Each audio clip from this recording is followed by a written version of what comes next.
Welcome to our lesson on the remainder theorem and factor theorem. So I want to begin by asking you a question, right? Let's look back at our previous lesson. Remember that we had divided x cubed minus x squared plus 3x minus 2 by the linear factor x plus 2, and the remainder was negative 20. I want you to pause the video here now and try something. Answer this question. What happens when you substitute negative 2 into the expression x cubed minus x squared plus 3x minus 2? Don't just continue the video. Pause it and see for yourself.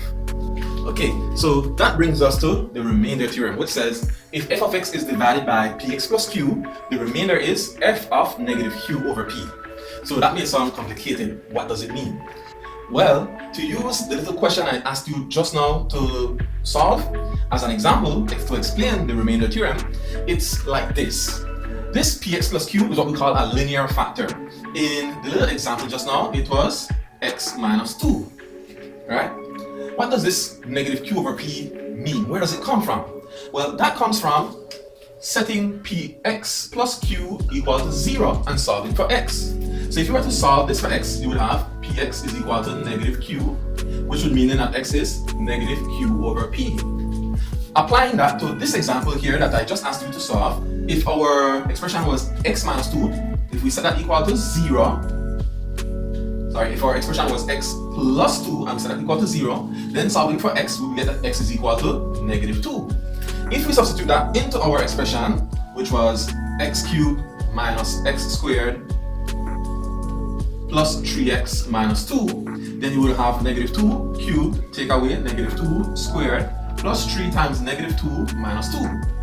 So this will be negative 8, this will be negative 4, this is negative 6, and that's negative 2. 8 plus 4 plus 6 plus 2 adds up to 20, and we keep the sign, so it gives us negative 20. Basically, what this theorem is saying is that if we were to substitute this answer here, when we solved it, when it was set equal to 0, into the function, it's going to give us the remainder. Here, it's negative 20, which was the remainder that we got when we divided the x cubed minus x squared plus 3x minus 2 by x plus 2. Please note, however, though, that the remainder theorem doesn't tell us at all what the quotient is. It only tells us what the remainder is. The remainder is obtained when we take this expression, set it equal to 0 and solve for x, take that x value that we get and substitute it into the dividend, and that will give us what the remainder is. That's basically the gist of the remainder theorem. So let's get into an example where we use the remainder theorem. So with this example, we are to determine the remainder when x cubed minus x squared plus 3x minus 2 is divided by 2x minus 1.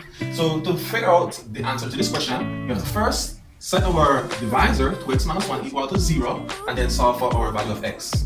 So in doing so, we'll get 2x is equal to 1, which means that x is equal to 1/2. So what do we do with this 1/2? We substitute it into our function, the dividend expression here.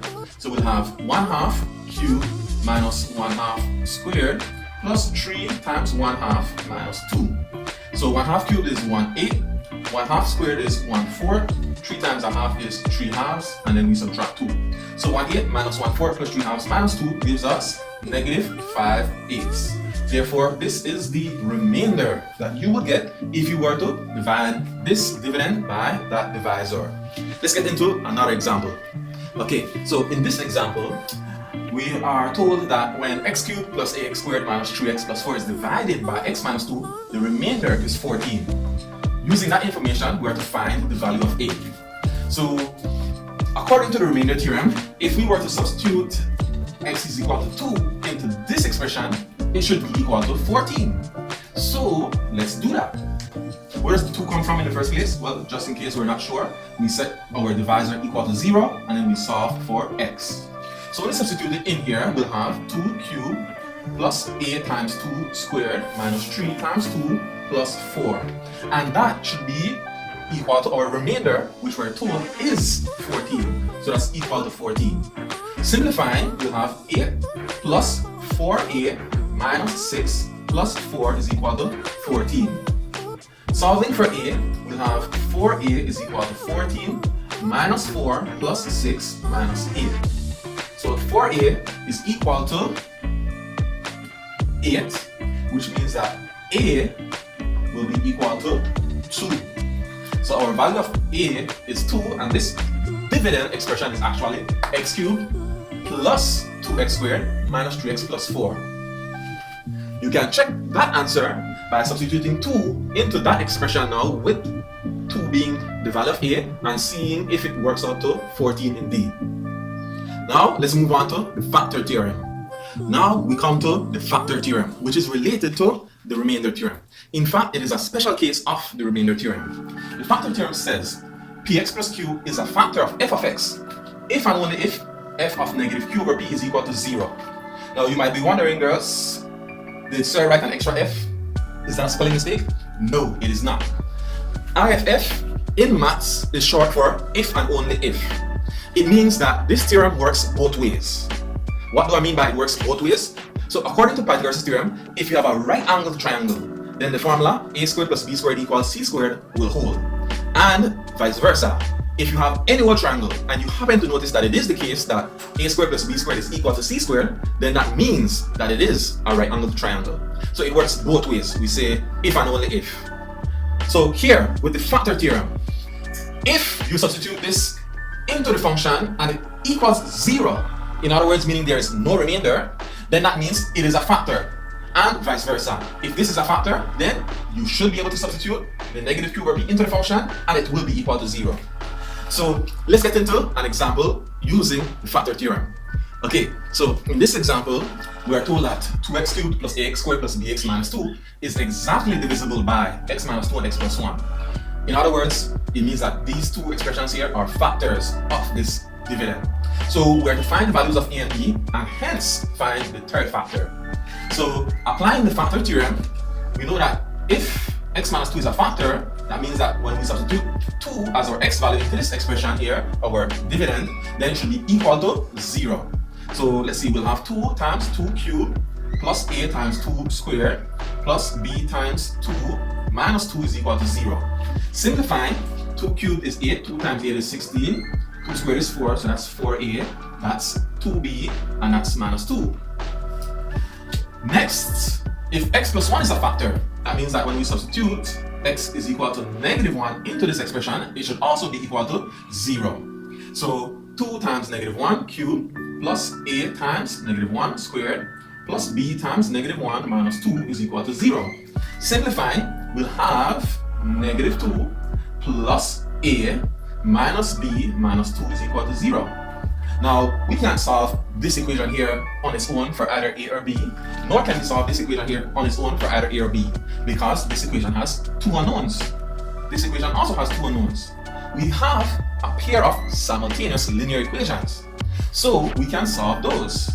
Let's solve by first getting them into our normal form, a plus b equals a constant, right?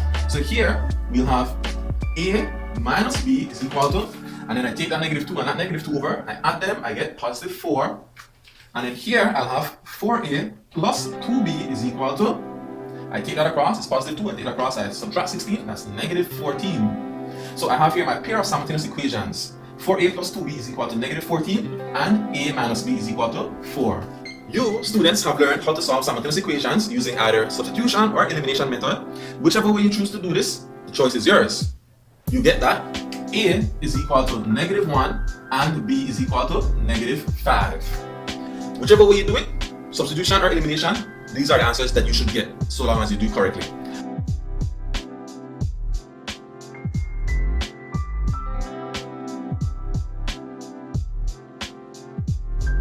So we know that our expression is actually 2x cubed minus x squared minus 5x minus 2, right? Because we got that a was negative 1 and b was negative 5.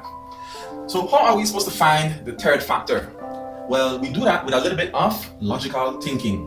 We know that if we were to multiply x minus 2 times x plus 1 times some other factor, let's call it px plus q in general. If we multiply these three things, it has to be this expression. Why do we know there's only a third factor? Well, what's our highest power? It's x cubed. Only x times x times x will give you x cubed. If there was a fourth expression, then that would give you x to the fourth power. So no. So it must be something like px plus q. Here, our px plus q expression is x minus 2. This one here is x plus 1. What is our third expression? How do we figure it out? Well, like I just said, how can we get an x cubed? Only if we multiply an x times an x times an x, right? But do we have simply here x cubed? No, we have what? 2x cubed. If this is x and that's x, what has to be this third expression that we multiply in order to get 2x cubed? Well, let's figure it out. What's x times x? X squared. What must this third expression here, px be? What must be the value of p in particular? How do we figure that out? Well, we take 2x cubed and divide it by the x squared. So 2x cubed divided by x squared gives you what? 2x. So that means p has to be 2. How about the q? How can we figure out what the q is? Well, let's think about it logically. The three constant terms, when you multiply those, what will those give you? A constant, right? A number times a number times a number must give you a number. No x's involved. So when we look at our dividend, what is our constant expression here? It's just -2. So that means that when you multiply -2 times 1 times q, it must be equal to -2. How can we figure out what q is? Well, let's see. What does -2 times 1 give you? It gives you -2. -2 times q has to give you -2. So what must q be? Q must be +1. Right? Because -2 divided by -2 is 1. Therefore, our third linear factor is 2x plus 1.